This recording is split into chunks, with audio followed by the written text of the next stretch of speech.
All right, guys, this is the first video for Unit 1. So we are on real number systems for Unit 1, and the first lesson is Lesson 1.1, square roots and cube roots or radicals, okay? So I have just a highlighter with me just to kind of highlight some special things that are on the notes. So if you have a highlighter available, grab one, or even a colored pencil of some sort, or just something that's a different color than what you're writing with overall, I guess. All right, so we're going to start with squares and square roots. So when we square a number, we raise it to the power of 2. So here's an example. We've got 4 raised to the power of 2, which just means 4 2 different times. So 4 times 4, and then that answer just becomes 16, obviously, because we know that 4 times 4 is 16. All right, so another example we could say would be like 7 squared. Okay, and we read this 7 squared, 4 squared, that's how we read it. And this would be the same as 7 times 7, which would equal 49. Now, just some key terms that you may want to know. This, when it's got the squared number up on it, or even if it's got some other number like to the 3rd or to the 5th power, this is what we call exponential form. Exponential form. Okay. And then the answer right here, when you actually have the answer, this is called standard form. You're going to need to know that on the homework, so I figured we might as well cover it really quick. All right, so the opposite of squaring a number is to take the number's square root. And the square root of a number is indicated by putting it inside a radical sign. And if you don't already know what a radical sign is, it's this one that kind of looks like the long division sign, but it's more of a point instead of a round thing. So that's a radical sign.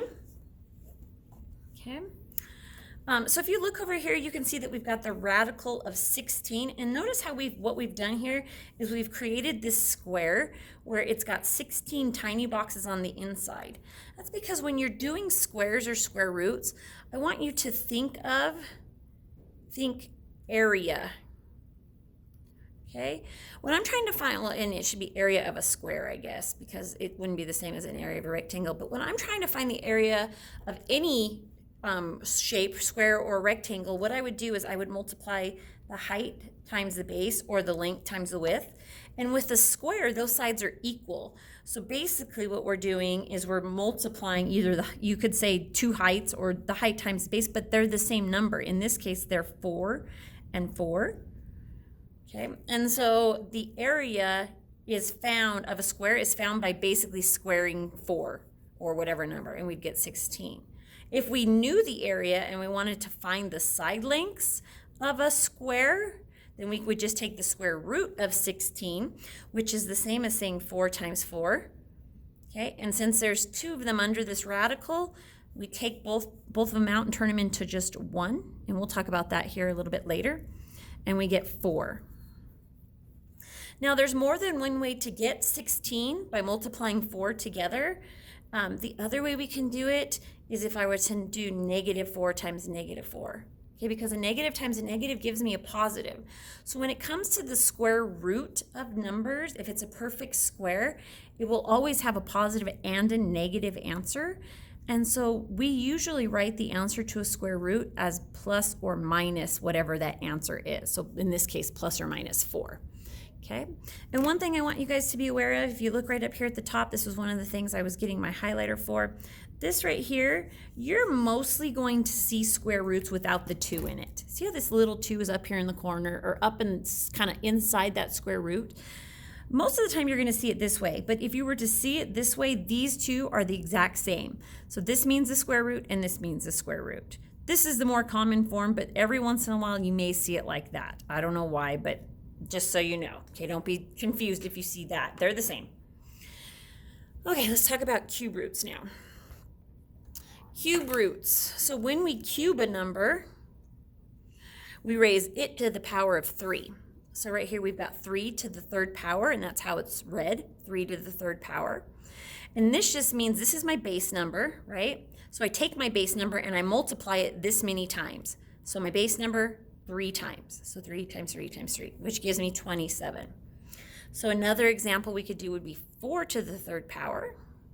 So I take my base number, which is 4, and write it 3 times. So 1, 2, 3, and then we're just multiplying in between, and that becomes 64. So 4 times 4 is 16, 16 times 4 is 64. Okay, it's not 4 times 3, it's not 12. Okay, don't get confused by that. And again, this is exponential form, and this here is standard form. Okay? All right, so over here, you can see that now what we've got in here is a cube. That's because when you're talking about cube and cube roots, I want you to think volume. So we find volume by multiplying the height times the base times the, let's see, height, base, and I don't know, the length. Length times height times width. So I don't know which one would be the width. I guess this one right here.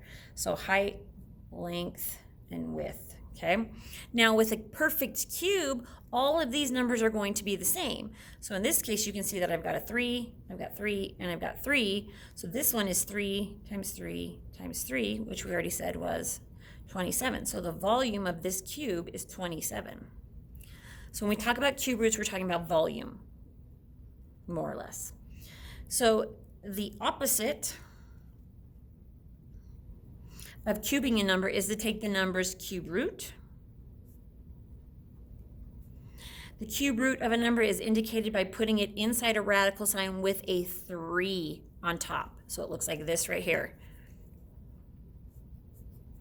So remember back here when we talked about our square roots, we talked about how having that 2 up inside there is the same as not having any number at all. So if there's never a number, it's always a square root. But if there's any other number in there, a 3 or anything else, because you could have a 5 or a 7 or anything up inside there like that, then that's the root you're taking. So this is a cube root. We could take the 4th root, the 5th root, anything like that.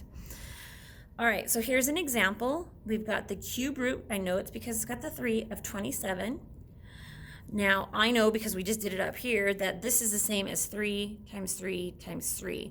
So what we're doing is we're taking that number inside there and we're trying to see what number we can multiply by itself 2 more times for a total of 3 times to get that number on the inside. So in this case, the answer is 3.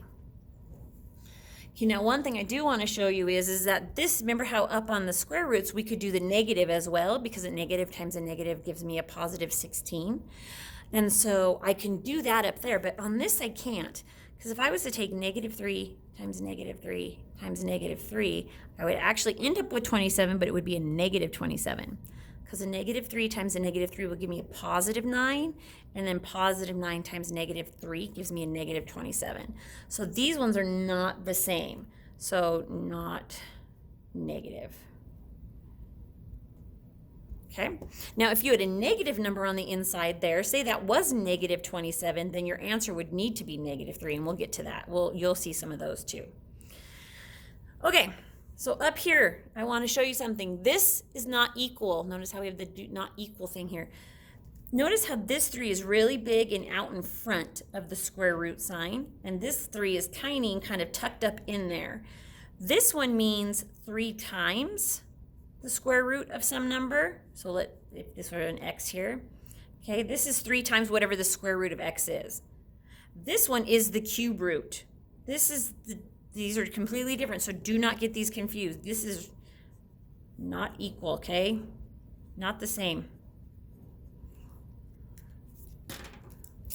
All right, and make sure when you write them, you write that 3 up in there, not out in front like that, because that would be wrong.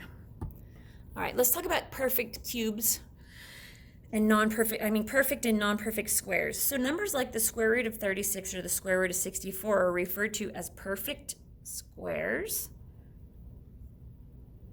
That's because their answers come out nice and neat. If you were to put this in the calculator, you would get 6 here and you would get 8 here, okay? And so because they come out as a whole number, nice and neat, those are what we call perfect squares. Perfect squares are which is a number that is the square of an integer. And you're going to learn what the actual definition of an integer is in our 1.3 notes. If the number under the radical is not a perfect square, then it is an irrational number. And again, we're going to learn about irrational numbers in our 1.3 notes. Okay, so these will be better for you once we do our 1.3 notes. All right, so the difference is that when I take the square root of something like 16, I get a whole perfect number, no decimal. I get 4. If you were to put 7, the square root of 7 into your calculator, you're going to get some big number that never ends. Well, it'll end on your calculator just because it has to, but it will never end, and it has no pattern. So that makes it irrational.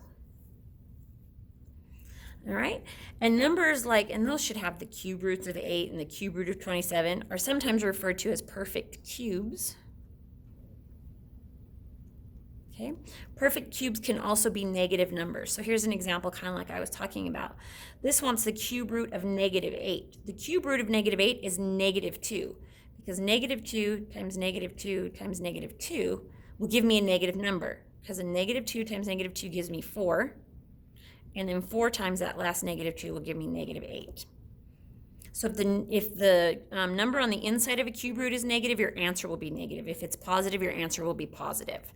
It's not like the square roots where they're both, okay? All right, next page. All right, here's some calculator keys that are good to know. Let me grab one of the calculators. So our calculators will do a lot of this work for us, which is awesome. So if I need to take the square root of a number, the first thing I'm going to do is I'm going to hit my second button, which is right there. And then I'm going to hit, that arrow should be pointing up there. Some of yours do and some of them don't. So you want that button right there, which is on top of the x squared button. And then you'll see the little square root sign comes up. And then you just type in whatever number you want to take the square root of, and you get your answer. Okay, so like I was saying, if we were to take the square root of 7, it doesn't actually, see how it just gives you that number again? And then if I wanted to change it to decimal, see, I get this big long decimal, and technically it keeps going and there's no pattern. Okay, so that's what makes it irrational. Non-perfect squares are irrational numbers. Okay, let's talk about cube roots now. In order to take a cube root, I first have to hit the 3.